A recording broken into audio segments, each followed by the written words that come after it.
faced with a myriad of challenges in their quest to access education. The Maasai tradition and culture playing a big role in dwarfing the girl child education. However, a community in Narok County seems to have seen the light of day as children and especially girls pursue their dreams in schools. Andrin Kilemi visited the community in Mara, Narok County, and has filed the following report.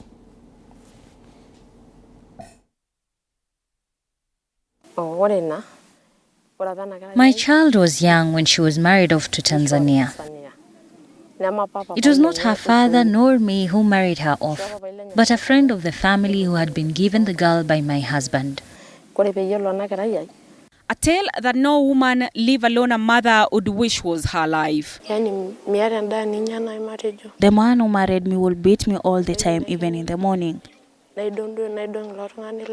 But this girl, now aged 18, is what we would describe as the epitome of resilience, strength, and hope. This is a story of a community that seems to have seen the light of the day as children and especially girls get to pursue their dreams in schools.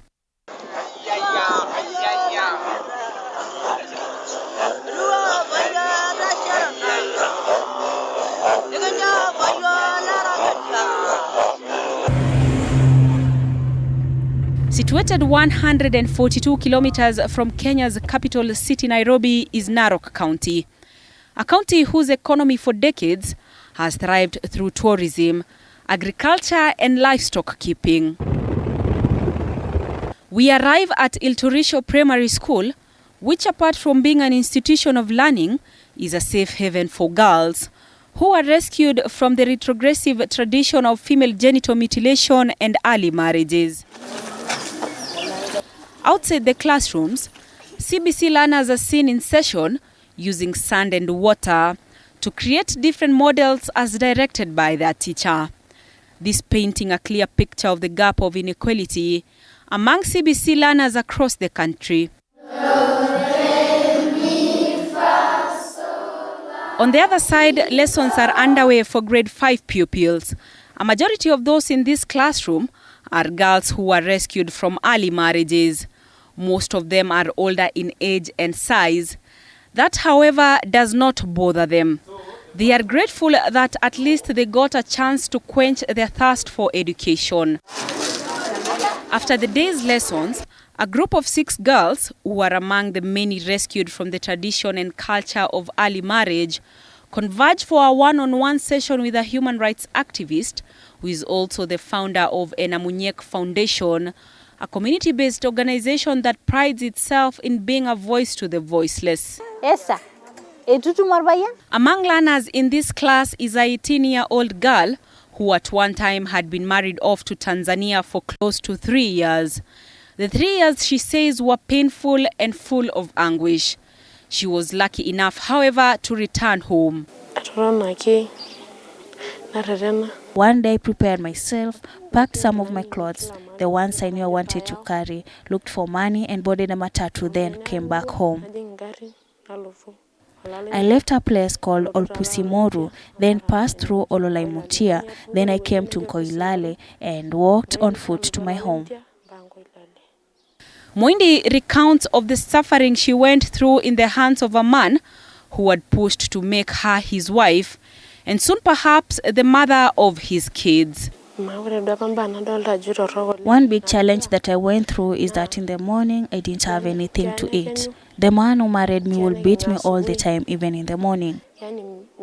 I still stayed there, but I knew for sure it wasn't right for me to go through such a bad life when I was still that young.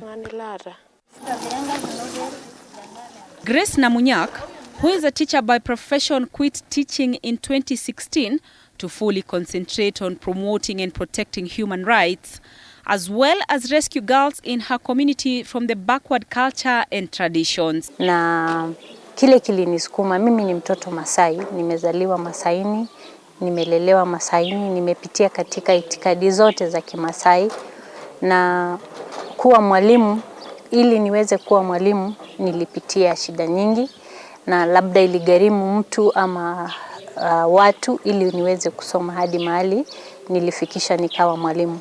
So nilifanya ili kurudishia, give back to the community, na kuanzia wakati huo nimeweza kuwaokoa ama kuwasaidia wasichana zaidi ya 60. Wengi wao wote wako shuleni. Kuna wale ambao wako katika vyuo vya sekondari na kuna wale ambao wako katika shule za msingi.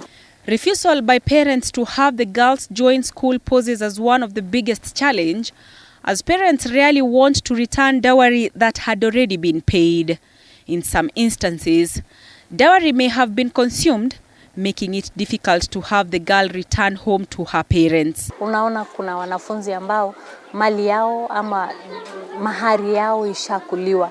So akikuja shuleni yule ambaye alikuwa shalipa mahari ataitisha na hata ngoja, atasema haraka leteni. For a long time, women in the Maasai community have been looked down upon, rarely getting a chance to make decisions in the family. Their decisions are more often not respected. Kuna tu ile negative attitude towards women fighting for women. Unaona culture ya Kimasai iko patriarchal sana na wanawake wako kuonwa lakini si kusikika. The age factor has consequently become a hindrance in the successful implementation of the rescue mission. This, as most of those rescued are of old age and are always bullied by their colleagues in schools. Unamchukua mtoto wa miaka 14, 13, hata 15 na unamuingiza katika system ya kawaida ya shule ambayo wanafunzi wa darasa la kwanza ni wadogo, wako na miaka 5, 6. Unamleta yule msichana mkubwa unamweka katika lile darasa.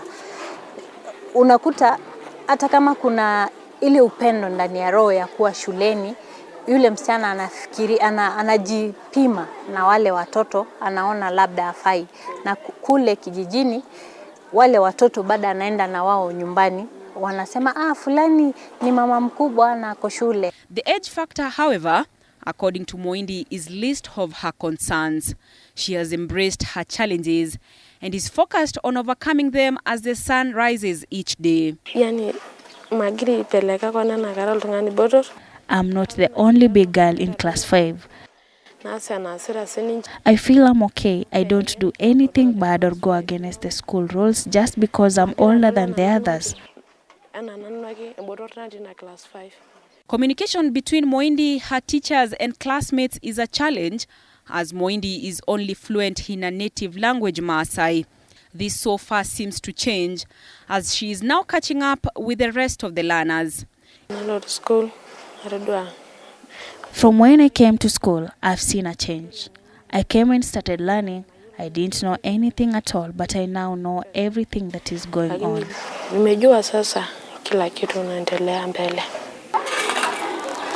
It is now time for learners to go home, as those in the boarding section head to the dining hall for dinner before the evening preps. We leave the school for the village. Here, mothers are chilling with their children after the day's activities. Most of the children here are boys. This perhaps an indication that the girls are in boarding schools. And as it is the norm in the Maasai community, the elderly greet the young by lightly placing their palm on their heads. Silently sitting in the manyata is Janet's mother, Kijolu Kipukel, perhaps trying to figure out what to cook for supper when the night falls.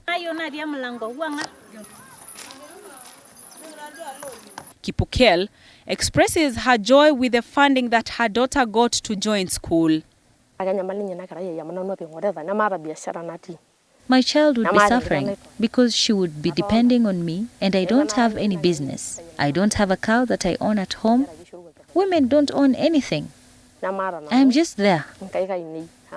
I'm happy because even as others are sent home for school fees, my child is not sent home. She, however, remembers the pain and suffering she underwent for 3 years as her daughter, who was then 11 years old, was married off to a distant country. I felt bad, but there's nothing I could do because women in homes are usually scared of their husbands. And I was very troubled since it was a distant country. In a community where cultural practices are still held to date, there seems to be hope for girls who are rescued from FGM and early marriages as they now get to pursue their dreams in schools. When she wanted to go to school, she was not allowed to, because the intention was to marry her off to another man closer home. If she would have gotten married that time, she would have 2 or 3 kids now, and I would be the one taking care of them. Dusk is falling and the goats are back from the field. And even as the sun sets, the community here believes that it sets with the harmful cultural and traditional practices. Andrine Kilemi, TV47, Mara, Narok County.